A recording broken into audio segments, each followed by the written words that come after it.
And Debbie Schimberg, thank you for taking the time to come in.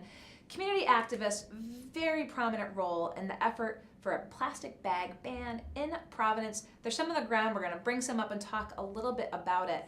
Now, it's back in the news. The City Council did approve the ordinance, but we just saw the mayor looking to veto, the legislation, and we're kind of at a crux right now. So talk with us. Let's start with the City Council level. You're with Zero Waste Providence, a group of activists that said, this is something that the community should embrace. 7 other communities in Rhode Island have bans. Numbers of large communities around the country are embracing this. And you helped put together the effort of individuals saying, let's look at what this might look like in Providence.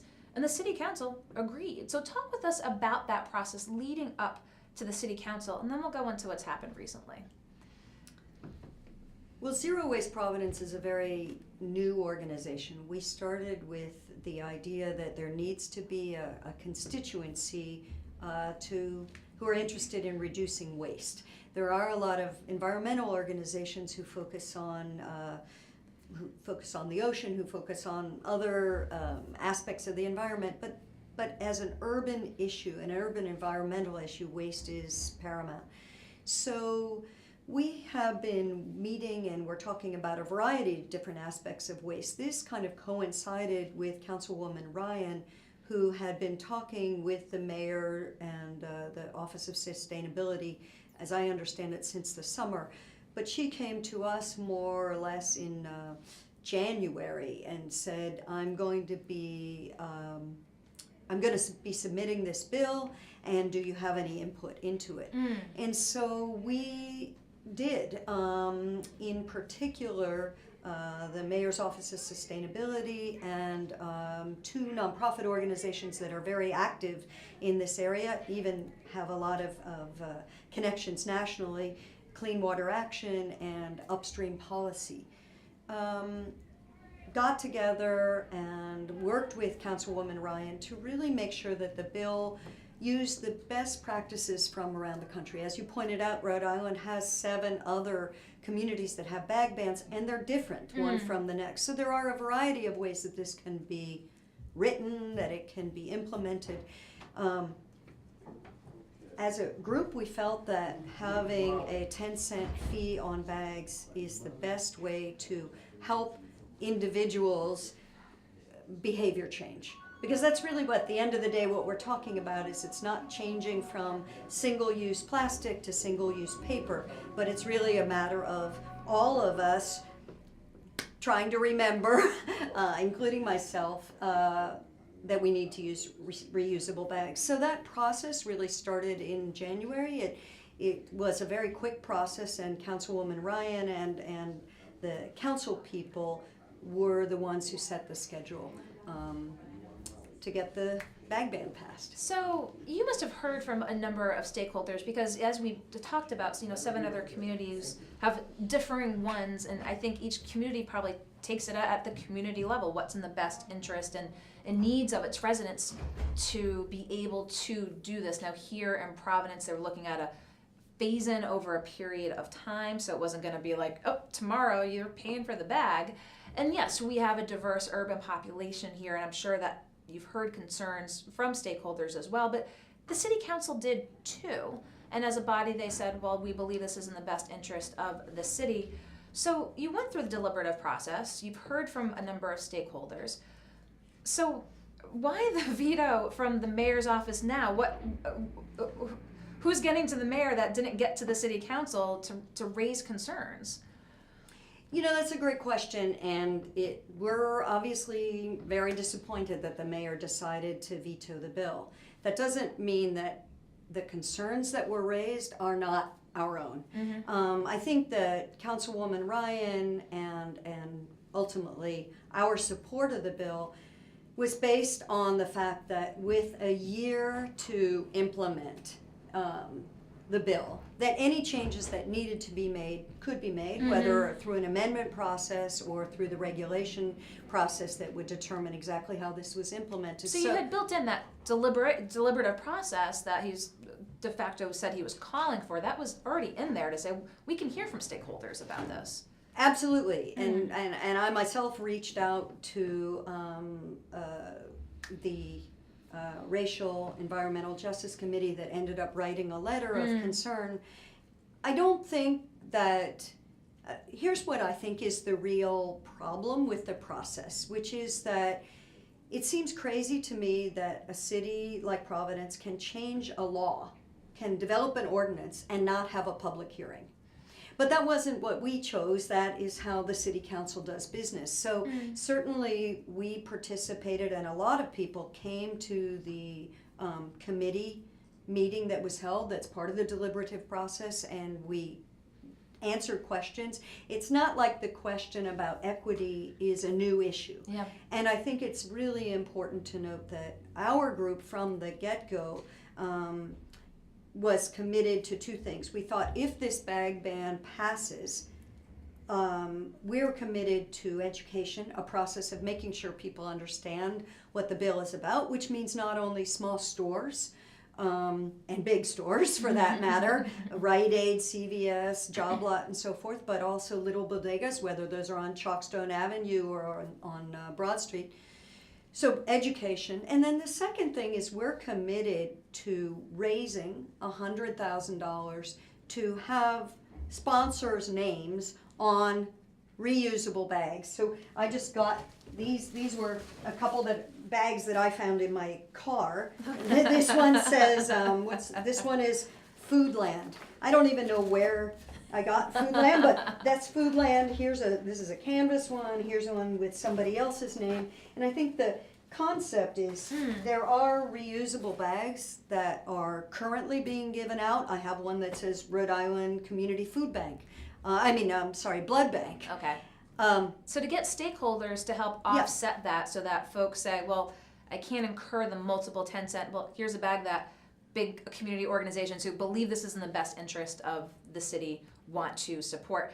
I'm assuming this is done in other areas as well. Exactly. The Cambridge, Massachusetts, for example, their bill was almost identical to ours because our bill was based on what happened in Boston and Cambridge and what has been the most successful around the country. The Cambridge bill took a year to implement.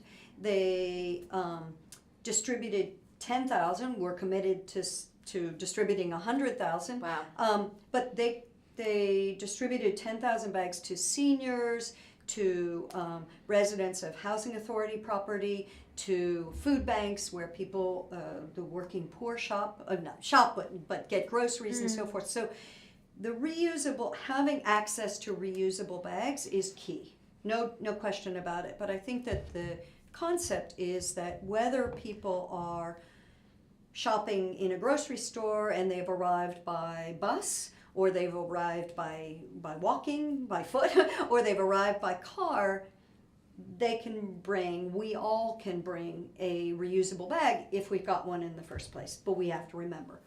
So again, you modeled it on this legislation, which you said was best practices, what you believed as the ideal legislation based on Cambridge. So were you surprised to hear the veto? Yeah. I think that we were surprised because throughout the process, as we had understood it, look, the first time that it went to the committee hearing, there were 4 council people. We answered and had a robust discussion about the fee, about the implementation, about the effect on stores, the impact on everybody involved. It passed 4-0. The next reading was the next public event was at the city council meeting on March 1st. 100% of those in attendance voted for it. So our understanding is it's very rare to have new issues raised for the second reading. So it was a bit of a surprise. And then certainly when the mayor vetoed it on the very last day, we understand his concerns. We share his concerns. I think that what's exciting about this is that the entire city is now going to be talking about what's the best way to do this. Not whether we should do it, but what's the best way. And I think that's a very exciting dialogue to be having citywide. We need to be talking about how to rid our city of plastics and styrofoam, and it's a long process. But I think that what has happened through this is it's really brought it to the forefront of people's concerns, and that's exciting. So we heard from the mayor says he wants more time, potential for override. What's next? Oh, no, he vetoed Oh, it's a it. veto, yes. He vetoed it already. Yes. Yesterday. Mm. So what's next? And I just spoke to the mayor yesterday about this and asked how we can together have a robust outreach effort. And I think the mayor is committed to having his Office of Community Relations, his Office of Small Business, his Office of Sustainability, all of his staff to work with community groups, and it's all groups. It's neighborhood groups, it's commercial interests, to work with everybody to figure out what the best way to have it. I personally think that would have been an easier process if we had a bill in front of us and we said, hey, what are your concerns about implementing this? Yep. As opposed to, well, we're thinking about having a ban on plastic bags. You know, it's a bit like drafting legislation in a committee. And it's much easier if we have something concrete. But now that he's vetoed it, I think that everybody's excited to work together and try to figure out when and how a new bill can be introduced. So let's talk a little bit about how that looked, because you said you talked about how you're trying to address the cost structure for folks who might, again, need some help.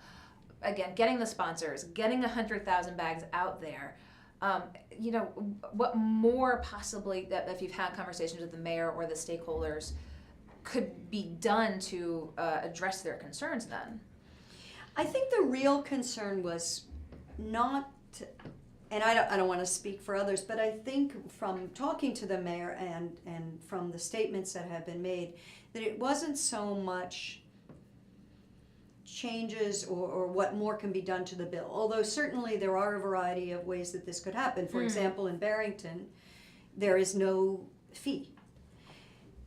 Does it work better with a fee, and is in the sense of behavior change? Yes, because there's an incentive. On the other hand, if that is the way through an outreach process that the bill has to be, then that's what it has to be. But I think what's interesting to note is that already in Providence we have grocery stores that charge a dime for bags. Price Right, Yep. Save a Lot. And the reason they do that is very interesting, because they are saying, look, we are value stores, our prices are very low. And so if you want a bag, that's your choice, but it's going to cost money.